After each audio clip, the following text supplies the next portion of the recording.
안디옥 교회를 통해서 이제 선교의 비전이 펼쳐지는 그런 대목을 보고 있습니다.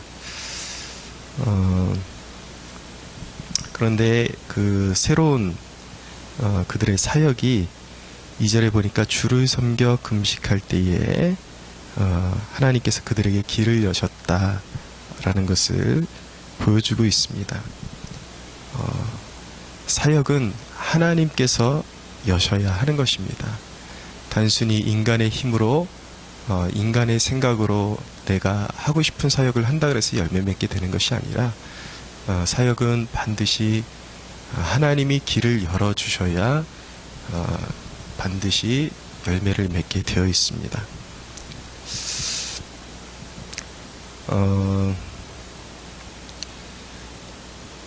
금식을 했다라는 것은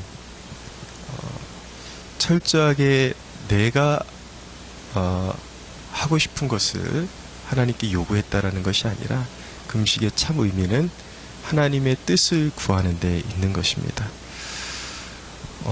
하나님께서 길을 열어주시지 않을 때는 주를 섬겨 금식할 때라고 말씀하신 것처럼 섣불리 인간이 무언가를 해보려고 먼저 성령님보다 앞서가거나 자기의 뜻을 관철시키려고 고집해서는 안 되고, 여기 섬기다라는 것은 워십이라고 표기가 되어 있습니다.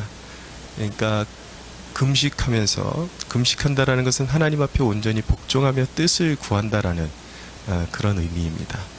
그렇게 예배로서 하나님을 섬기고 하나님이 무언가 지침을 주실 때까지 기다리고 이런 과정 가운데 하나님을 섬겼더니 하나님께서 안디옥 교회에 선교의 지평을 여셨다. 이 대목은 우리 사역과 그리고 삶의 길을 구하는데 굉장히 중요한 통찰을 우리에게 보여주고 있는 것입니다.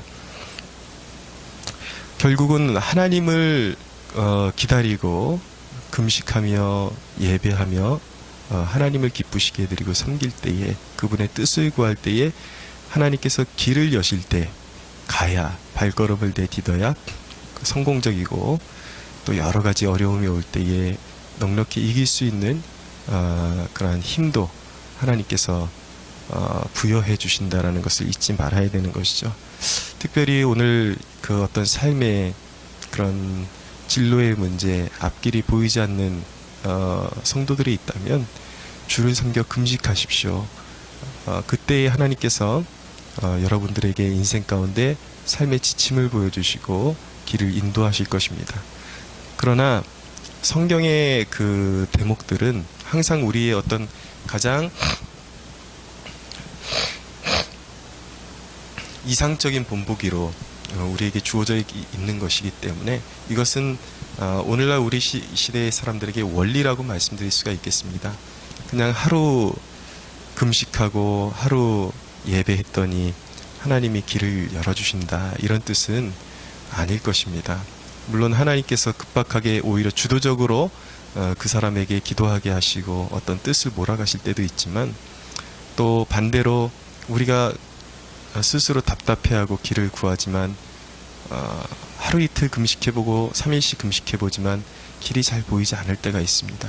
그 이야기는 무엇이냐면 아직 사역의 때가 무르익지 않았다는 것입니다. 하나님의 때가 무르익지 않았다라는 것입니다. 특별히 개척 목회를 하다 보면은 이런 상황이 며칠 정도 연장되는 것이 아니라 심지어는 몇 년 동안 연장되기도 하는 것입니다. 그러면 어떻게 해야 되는가? 그럴지라도 하나님 앞에 뜻을 구하며 하나님이 무언가 보여주시지 않으니까 인간적인 길을 선택하겠다, 내 뜻대로 해보겠다. 결국 열매가 되지 않습니다. 길이 열리지 않습니다. 열린 것 같지만 또 어느 정도 걷다 보면 막다른 길임을 알게 되는 것입니다. 그럴 때는 그 하나님을 섬겨 금식하는 이 일 자체를 즐겨야 하는 것입니다. 주기적으로 금식하며 뜻을 구하고 계속해서 하나님의 인도하심을 구할 때에, 어느 때에 하나님의 때가 무르익을 때 반드시 하나님의 길을 보이신다라는 것을 믿고 신뢰할 수 있는 이 아침이 되기를 바랍니다. 그들이 금식했을 때에 바나바와 사울이 선출이 되었습니다. 이 부분에 있어서도 오늘 대목에 보면 성령께서 이들을 주도적으로 세우셨다라는 것을 알 수가 있습니다. 일꾼을 성령께서 주도적으로 세우신다라는 것을 알게 되는 것이죠. 4절에 보니까 두 사람이 성령의 보내심을 받아라고 말씀하고 있습니다. 하나님께서 허락하신 일에는 성령께서 반드시 함께 하십니다. 그래서 이 두 사람이 그 파송을 받아서 이제 4절 이하에 보니까 실루기아에 내려가 거기서 배 타고 구브로에 가서 살라미에 이르러 하나님의 말씀을 유대인의 여러 회당에서 전할새 요한을 수행원으로 두었더라. 온 섬 가운데로 지나서 바보에 이르러 바예수라 하는 유대인 거짓 선자인 마술사를 만나니 그가 총독 서기오 바울과 함께 있으니 서기오 바울은 지혜 있는 사람이라 바나바와 사울을 불러 하나님의 말씀을 듣고자 하더라. 이 마술사 엘루마는 이 이름을 번역하면 마술사라 그들을 대적하여 총독으로 믿지 못하게 힘썼다라고 말씀하고 있습니다. 분명히 성령께서 이끌어 주셔서 강권하셔서 이 두 사람이 안수받고 파송이 되었는데 파송이 되자마자 어려움에 봉착하게 됩니다. 복음의 대적자를 만나게 된 것이죠. 항상 우리가 성령에 힘입어서 어떤 일을 진행하려고 그러면 대적자들이 일어나게 되어 있습니다. 복음을 방해하는 영혼들, 그리고 하나님의 일꾼들을 방해하는 영혼들, 그리고 복음의 진리를 가리는 그런 방해꾼들, 대적자들이 일어나게 되어 있죠. 그러나 9절에 보니까 바울이라고 하는 사울이 성령이 충만하여 그를 주목하고 이르되 모든 거짓과 악행이 가득한 자여 마귀의 자식이요 모든 의의 원수여 주의 바른 길을 굽게 하기를 그치지 아니하겠느냐. 바울이 성령에 충만해서 이 엘루마를 제압을 합니다. 우리의 삶 가운데 어떠한 난관이 있고 어려움이 있어도 성령에 충만하면 그것을 극복할 수 있다는 것을 알게 됩니다. 우리가 세상을 이기는 법, 수많은 사람들이 진실한 하나님의 백성들을 대적하고 모함하고 그리고 복음의 사역을 방해하는데 그것을 이길 수 있는 유일한 출구는 무엇인가? 성령에 충만한 것입니다. 박해를 이기고 심령이 담대해지고 악에 굴복하지 않고 그것을 극복할 수 있는 유일한 길은 성령의 충만함 밖에는 없는 것입니다. 그런데 우리가 주의해서 봐야 될 대목이 무엇이냐면 그렇게 해서 엘루마의 그 눈이 멀어버리죠. 그래서 얼마 동안 해를 보지 못하리라. 그러니까 완전히 그 장님이 된 것 같지는 않습니다. 일시적으로 심판을 받아서 하나님 살아계신 증거로서 나타난 그런 벌칙이라고 형벌이라고 말씀드릴 수가 있겠습니다. 근데 우리가 주의해서 봐야 될 점은 12절입니다. 이에 총독이 그렇게 된 것을 보고 믿으며 주의 가르치심을 놀랍게 여기느라. 자, 우리의 삶 가운데에 어려움이 없는 것이 마냥 좋은 것이냐? 그렇지는 않습니다.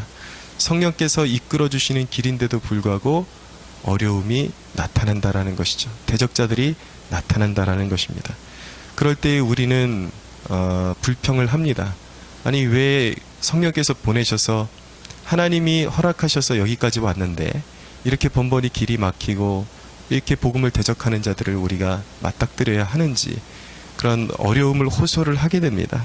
그러나 우리가 그 모든 하나님의 섭리를 다 이해할 수는 없지만 우리가 이 대목에서 12절을 통해서 그 장애물이 나타난 것이 오히려 큰 축복이 되었다라는 것을 알게 됩니다. 결국은 지금 당장 보이는 현상이 중요한 것이 아니라 그것이 어떤 열매를 맺느냐, 이것이 중요한 관건이 되는 것인데 12절에 보니까 총독이 오히려 박수 엘루마가 그렇게 복음을 못 듣게 하려고 방해를 하다가 바울의 선포를 통해서 순간적으로 눈이 버린 것을 눈으로 목격하면서 하나님의 살아계심의 능력을 그가 목격하고 그의 마음이 변화되어서 주님을 영접하고 믿게 되었다라는 것입니다. 여러분, 지금 여러분들의 삶 가운데, 현장 가운데 어려움이 왔다면 불평하기보다 성령께서 보내셨다라는 확신 가운데, 성령님의 뜻을 구하며 성령님의 지도하심을 늘 구하십시오. 그리고 모든 것을 합력하여 선을 이루시는 분이 성령님이시기 때문에 기대하십시오. 오히려 지금 이 고비를 넘고 이 언덕을 넘으면 분명히 이 문제를 통해서 더욱더 무언가 좋은 열매 맺는 일을 허락하실 그 성령님의 은혜, 하나님의 은혜, 하나님의 섭리, 이러한 것들을 기대하시면서 우리의 삶 가운데 어둠이 짙어지고 장애물이 너무나도 가파라서 버거울 때에 어떻게 해야 되는가? 그 순간에도 우리 그리스도인들은 절망할 이유가 없는 것이, 우리 안에 하나님이 계시지 않다면 우리는 앞길이 막막할 수밖에 없겠지만 성경은 성령님을 소망의 하나님이라고 말씀하고 있습니다. 우리 마음 가운데 늘 함께 하시며 하나님의 소망을 부으시는 분, 그러므로 낙심하지 말고 낙심하기보다 매사에 성령께서 무엇을 원하시는지, 그리고 앞이 보이지 않아도 성령께서 무엇을 행하실지 보이지 않아도 성령님께 당신을 신뢰합니다. 성령 하나님 엎드립니다. 성령 하나님은 소망의 하나님이시요, 그리고 모든 것을 합력하여 선을 이루게 하시는 하나님이십니다 라고 고백하며 늘 그분과 동행하십시오. 하나님께는 실패가 없고 하나님의 속성, 하나님의 성품, 그리고 하나님이 달려가시는 길 자체가 실패를 향해서 달려가는 것이 아니라 그분은 100% 영적인 성공과 그리고 열매 맺는 길로 달려가시는 분이고 인도하시는 분이시기 때문에 성령 안에 있으면 우리가 어떤 환난을 만나도 염려할 것이 없고 반드시 기대할 만한 일들이 기다리고 있다라는 거 기억하시면서, 오늘 환난 가운데 있는 분들이 있다면 이 말씀을 여러분들의 영의 양식으로 삼으시고 영의 위로로 삼으시고, 오늘도 그 환난 가운데서 무릎으로 주님을 기쁘심으로 섬기며 승리를 고대하는 저와 여러분이 되기를 예수님의 이름으로 축원합니다.